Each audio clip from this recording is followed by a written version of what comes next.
салом тамошобинони азиз, хулосаи хабарҳои муҳими 22 октябри тоҷикистонро аз пойгоҳи хабари бомдод бароятон пешкаш мекунем.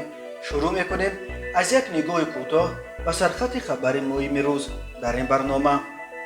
эътирофи таърихии Путин: то 40% аҳолии Афғонистон тоҷиконанд.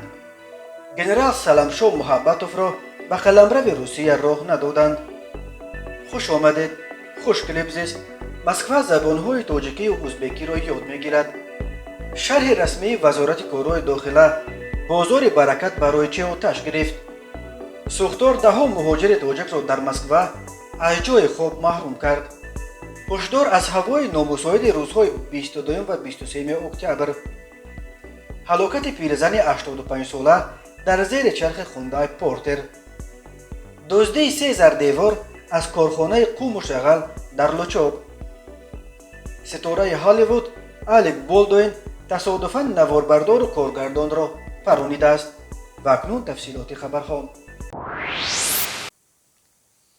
президенти Русия Владимир Путин рӯзи 21 октябр дар маҳфили байналмилалии мубоҳисавии Валдай аз ҳаракати Толибон тавсиф кард, ки кӯшиш дорад то аз афроди тундрав халос шавад. Путин аз ҷумла аз талоши Толибон барои фосила гирифтан аз ҷангҷӯёни Доиш, ки онҳоро ӯ ҳамсафони собиқи Толибон ном бурд, мисол овард.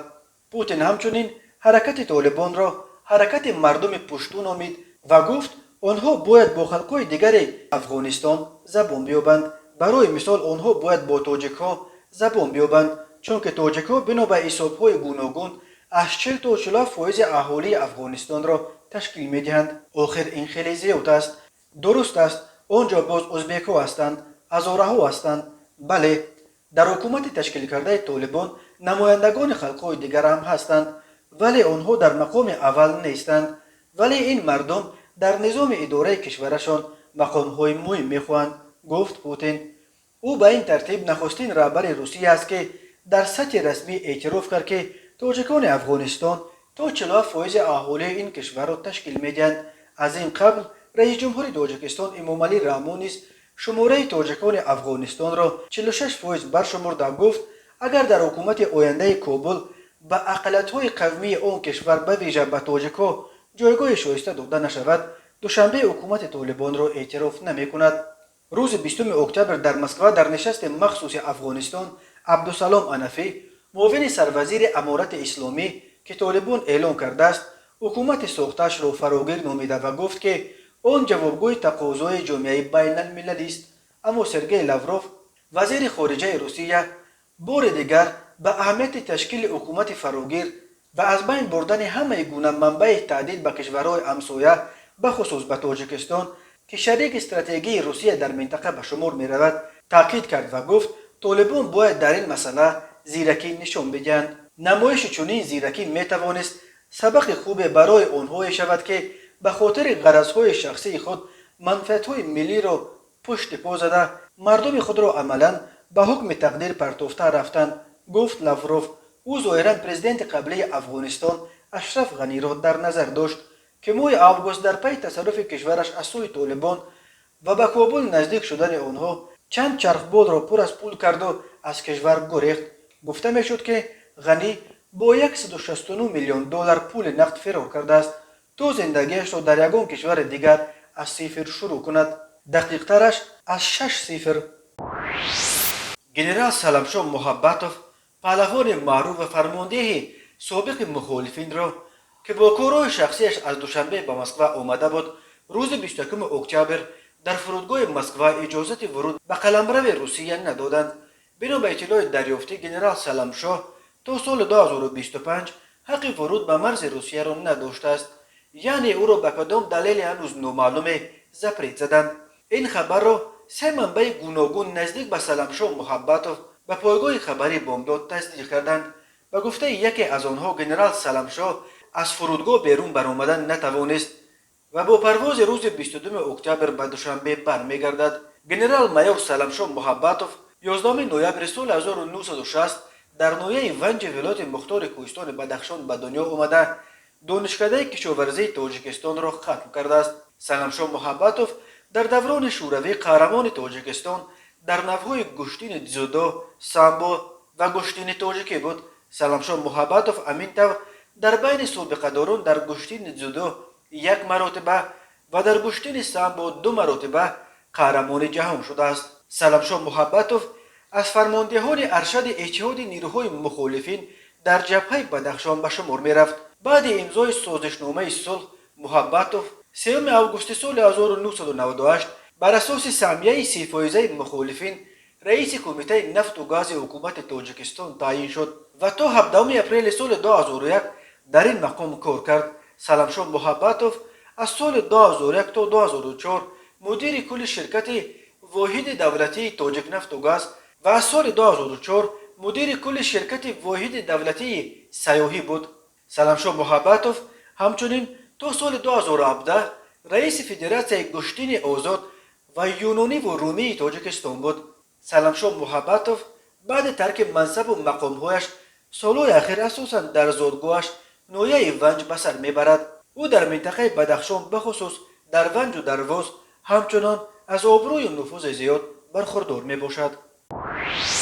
الکی در 2 ایستگاه مترو شهر مسکو، لیسپارکویا و پروکشنا که مهاجران اساساً از همینجا برای تهیه اجرت‌هایشان به مرکز مهاجران سخاروو میروند، اعلان‌ها و راهنماها در برابر زبان روسی به زبان‌های تاجیکی و ازبکی هم پیدا شدند و مأموریت مترو مسکو بار اول اعلان کرد که در ایستگاه لیسپارکویا نفری را همچون ناظر خزینه‌دار به کار میگیرند که زبان تاجیکی و ازبکی را بداند. همین طور مرکز سخاروو هم اعلان‌هایش را در شبکه‌های اجتماعی اکنون در برابر روسی به زبان‌های تاجیکی و ازبکی نشر می‌کند. یکی از خوانندگان پایگاه خبری بامداد که در مسکو در مهاجرت کاری قرار دارد با ارسال یک عکس خبر داد که برای درست کردن اجرت‌هایش به مرکز سخاروو می‌رفت.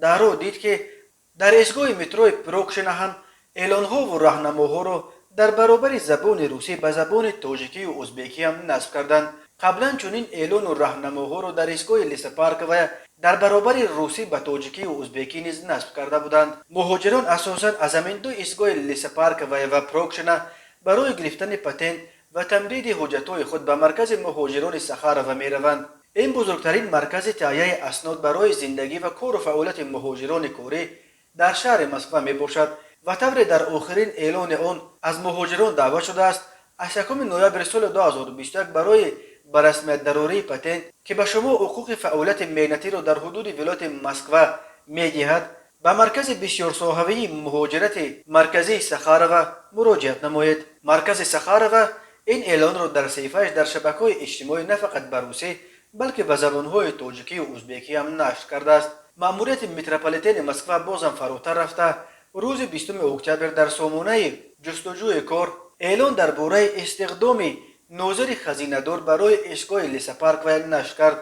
در اعلان گفته می شود که معاش خزینه‌دار 39,000 روبل یا چیزی بیشتر از $500 بوده. از داوطلب تجربه کار طلب کردن نمی شود، اما آنچه که از داوطلبان خواسته شده است در برابر معلومات نه کمتر از مکتب میانه و تجربه کار با مبلغ‌ها این دانستن زبان‌های تاجیکی یا ازبکی است. در اعلان گفته شده است که داوطلبان باید تاجیکی یا ازبکی را در سطح اعدا بدانند، یعنی راحت با یکی از زبان‌ها صحبت کرده توانند. جالب آن است که این اعلان الکی 1 روز بعد به بایگان سپرده شد، چون که بنا به توضیحات سامانه جستجوی کار کارفرما با احتمال غالب الکی نامزد موافق را پیدا کرده است و دیگر برای این کار عریضه قبول نمی کند. قبلا چندین بانک و شرکت‌های موبیل و اینترنت رسان در شهرهای روسیه اساساً در مسکو برای جلب مشتری بیشتر از بین مهاجران اعلان خود را به زبان‌های برای مهاجران آشنا نشر می‌کردند و حتی کارمندی را به کار می‌گرفتند که به زبان‌های مردم مهاجر از جمله به تاجیکی و ازبکی بلد باشد. این نوآوری‌ها بیانگر آن است که زادگان تاجیکستان و ازبکستان به دیاسپوراهای بزرگترین در بین میلیون‌ها مهاجری که از کشورهای مختلف به پایتخت روسیه می‌آیند تبدیل یافتند. بنا به حساب‌ها هر سال بیش از 1 میلیون از اهالی قابل کار تاجیکستان و از 4 تا 5 میلیون نفر از ساکنان ازبکستان برای تامین روزگار عائله‌های خود به مردکاری به روسیه می‌روند. شهر و ولایت مسکو یک سمت اساسی سفر مهاجران کاری از آسیای مرکزی به روسیه به شمار می‌رود. تماشابینان عزیز، یادآور می‌شویم خلاصه مهمترین اخبار تاجیکستان را از پایگاه خبری بامداد تماشا دارید. برنامه را ادامه می‌دهیم. وزارت کارهای داخلی تاجیکستان سوختار شام 21 اکتبر در بازار مساله ساختمانی برکت در حدود نویه باباجان غفوروف را رسما شرح داد. بنا به گفته وزارت کارهای داخلی شام 21 اکتبر ساعت 20:00 در نقطه فروش چوب و تخته مرکز سودای برکت شرکت اگرافود سوختار به عمل آمد. هنگام به محل حادثه رسیدن آتش نشانان سوختار در مساحت 400 متر مربع پهن گردیده چوب و تخته های زیر سایبانها را آتش فرا گرفته بود. سوختار مذکور با قوه واسطه های جز و تام های ریاست خدمات دولتی آتش نشانی ولایت سوخت در مساحت اولش به پررگی خاموش کرده شد. دیگر نقطه ها و بناهای یاری رسان زیر سایبان ها از سوختار امین نگاه داشته شد. گفته می شود در اطلاعیه رسمی وزارت کارهای داخلی می گوید از جای حادثه مال و محصولات صاحبکاران به جایهای بی‌ضرر کوچانیده شده به مبلغ 100 میلیون سومانی مال از سوختار امین نگاه داشته شد. وزارت کارهای داخلی افزود که فعلا از طرف متخصصان خدمات دولتی آتش نشانی وزارت کارهای داخلی و دیگر ساختارهای دخلدار تحقیق حادثه دوام داشته ضرر و سبب سوختار معاین کرده می شود. قبلا گزارش داده شد که بازار برکت که در حدود نویه باباجان غفوروف در کنار شورای خوجت کود بودام جایگیر شده است، دهها دکان به کام آتش رفته است. در ویدیویی که نسخش به اداره پایگاه خبری بامداد رسید دیده می شود که چگونه زبان آتش دهها دکان را به کام خود میکشد. بازار برکت سال 2018 نیز دچار سوختار شده بود و آن وقت علتش را چون همیشه رسش کوتاه ناقل‌ها و رعایت نکردن قاعده‌های ضد سوختار گفته بودند. بازار برکت در نویه باباجان غفوروف سال 2010 در مساحت قریب 7 گکتار و 78 سوتق زمین ساخته شده با بیش از 400 دکانش یکی از بزرگترین بازارهای فروش مساله ساختمانی در شمال تاجیکستان به شمار می رود. در تاجیکستان قریب هر سال چند بازار دچار سوختار می شوند. مقامات اکثرا رسش کوتاه ناقل‌ها را علت این آفت‌ها نام میبرد. ولی بعد سوختار ماه آگوست سال 2018 در بازار مرکزی کولاب مقامات از بازداشت بهادر رحیموف صاحب یک انبار یک لخت فروشی این بازار خبر داده گفت که او از همه قرضدار شده برای نجات از قرض دهندگانش بازار را برقصد آتش زده است. روز 20 اکتبر در حدود انشاءات ساختمانی واقع در نزد متروی راسکازوفکا در نویه سونت و شهر مسکو سوختار به عمل آمد. در این ساختمان بیش از 100 نفر شهروند تاجیکستان طبق شرطنامه با 4 شرکت ساختمانی به کار جلب شده فعالیت می نمایند. 80 نفر آنها در خوابگاه همان ساختمان اقامت می کردند. سفارت تاجیکستان در مسکو در پی بازدید نمایندگانش از محل سوختار خبر داد که سوختار در نتیجه رعایت نکردن قاعده‌های بی‌خطری رخ داده بر اثر آن تقریباً 60 نفر شهروند تاجیکستان مال و اشیا و زیاده از 17 نفر حاجت‌هایش را از دست دادند. سفارت گفت در صحبت کارمندانشان با رهبر انشاءات ساختمانی مذکور سیمونوف موافقت شده است که شرکت شهروندان تاجیک را با خوابگاه، مواد لباسه و دیگر لوازمات ضروری تامین می‌کند. همچنین سفارت تاجیکستان حاجت‌های شهروندان را برقرار خواهد کرد. بنا به خبرها شب گذشته را مهاجران تاجیک در یک بنای ناتمام در سردی روز کردند.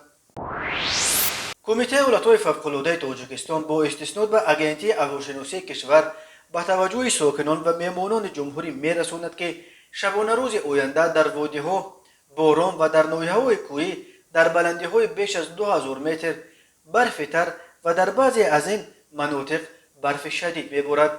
در راه‌های کوهی ناحیه‌های تابع مرکز احتمالاً هوای تیره به حرکت ماشین‌ها خلل ایجاد می‌کند. کمیته حالتهای فوق‌العاده خاطر رسان می‌کند که روزهای 22 و 23 اکتبر سال 2021 حرارت هوا از 7 تا 12 درجه کاهش می‌یابد. 22 اکتبر در یک قطار ناحیه‌های ولایت ختلان، سوغد، ناحیه‌های تابع جمهوری و ولایت مختار کوهستان بدخشان شمال سخت در نظر است. باد شدید 17-22 متر در یک ثانیه می‌وزد. در ناحیه‌های جنوب کشور خاکبارش نیز در نظر داشته شده است. بنا به معلومات آب و هواشناسان روزهای 23 و 24 در بعضی جایها تومان می‌فراید. در نتیجه باران‌های پرشدت تیر ماهی احتمال بالا رفتن سطح آب در رودخانه وخش، زرافشان، کوفر یوخسو، قزلسو وجود دارد. در راه‌های کوهی کشور بخصوص در راه‌های ماشینگرد دوشنبه عینی دوشنبه، رشت لخش دوشنبه، سنگوار دوشنبه کولاب، شاهین خاروق اشکاشم احتمال ریزش سنگ به سازی است. کمیته حالت‌های فوق‌العاده و مدافع گرجدانی از شهروندان خواهش می‌کند قاعده‌های بی‌خطری سوختار را هنگام استفاده از اسباب‌های گرمی‌دهنده برقی رعایت کنند و در استفاده نیروی برق نیز صرفه‌جویی کنند. همچنین رانندگان باید هنگام حرکت در راه‌های کوهی احتیاطکار باشند. ریزش سنگ و تمان و تاریکی در راه‌ها مشکل را دوچند می‌کند، اما رعایت قاعده‌های حرکت و فاصله بین ماشین‌ها گرو اصلی بی‌خطری در راه است. هنگام به وجود آمدن وضع نامصائب و یا حالت فوق‌العاده با رقم 112 و یا به قسمت نوبتداری زنگ زنید. لطافت ایاتوش 60 سال دارد. اپای لطافت در زندگی امگی یک پسر داشت که او هم به مهاجرت کاری به روسیه رفته در آنجا زندانی شد. اپای لطافت که اولو در دوشنبه در خانه پیرانسالان زندگی میکند و به علت درد پایهایش راه گشتن نمیتواند، برای دوباره به پا راه شدن به جراحی پایهایش احتیاج پیدا کرده است. مبلغ جراحی او را طبیبان 23,000 سومونی حساب کردند که این زن چنین مبلغ را ندارد و از مردم خیرخواه کمک میخواهد. دل بزرگ مادر را ببیند که میگوید اگر پسرم زندانی نمیشد بچه بناموس بود، خودش مرا جراحی میکرد، ولی بیچاره پشت پنجره افتاده است و به کمک من رسیدن نمیتواند. آنهایی که میخواهند در این کار ثواب سهم بگیرند و به این زن احتیاجمند دست یاری خود را دراز کنند، میتوانند توسط این کارت‌های بانکی خیریه خود را بفرستند. السلام علیکم مردم خیرخواه. من پوچه‌ام جراحی کردن در کور به مبلغ 23,000، لیکن من همه مبلغ ندارم. خیر اگر علاج داشته باشه همین مبلغ منده جمع کنه. ای مردم خیرخواه همین طلب دارم. من یک تا فرزند دارم. فرزند در مجرد مهنتی در محبس نه که اگر وای باشه من جراحی میکنه. مرد بچه هست اگر حاضر بسیار تنهایی به کسی میکشه. اگر علاج باشه همین مبلغ جمع کنه منم جراحی کنم.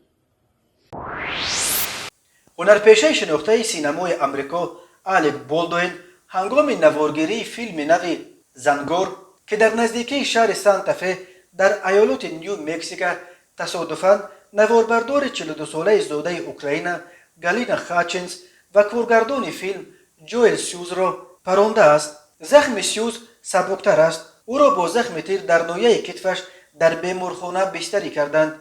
گالینا خاچینس را از محل حادثه به بیمارستان شهر بردند، ولی طبیبان نتوانستند او را از چنگال مرگ نجاتند. الک بالدوین در این فیلم هم پرودیوسر است و هم اجرا کننده نقش اساسی.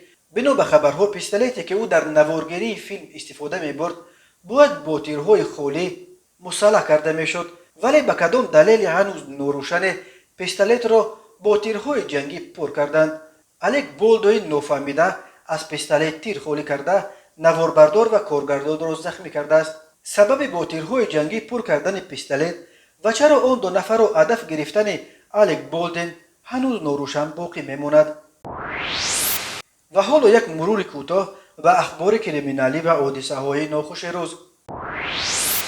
به شعبه وزارت کارهای داخلی در ناحیه رودکی با عریضه جوانزن 23 ساله ساکن شهر دوشنبه مراجعت نموده است که ماه ایون سال 2021 شخصان نامعلوم با راه پنهانی از کارخانه قوم و شغل واقع در دهه لوچوب 3 عدد قسم‌های تجهیزات زردیوار را دزدیده از جای حادثه غیب زدند. ضرر رسانیده شده 78,600 سومونی را تشکیل می‌دهد. هنگام گذراندن چاره‌بینی‌های اپراتیوی جستجویی از جانب کارمندان میلیسیا، مرد 49 ساله ساکن پایتخت با گمان صادر نمودن جنایت دزدی دستگیر کرده شد.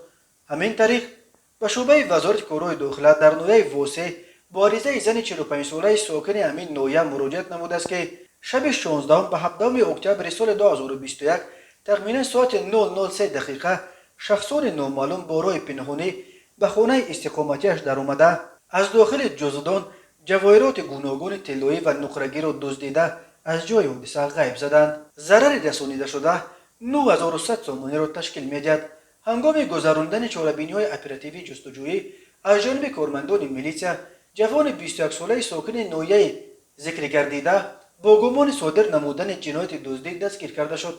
از روی این حادثه ها تفتیشات ادامه دارد.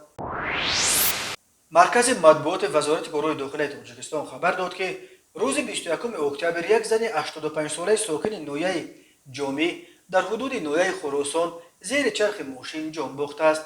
بنابراین منبع روز 21 اکتبر تخمینا ساعت 2:00 دقیقه راننده افت-ماشین تمغه خوندای پورتر رجبوف ایسامدین سال تولدش 1983 ساکن جماعت دیهات قزلقلعه ناحیه خراسان هنگام حرکت از سمت شهر بختر به سمت شهر دوشنبه در حدود ناحیه مذکور از عهده اداره واسطه نقلیات نبرآمده پیادهگر دوست و معلومبی اسرائیلونا سال تولدش 1936 ساکن ناحیه جامی را پخش نموده است.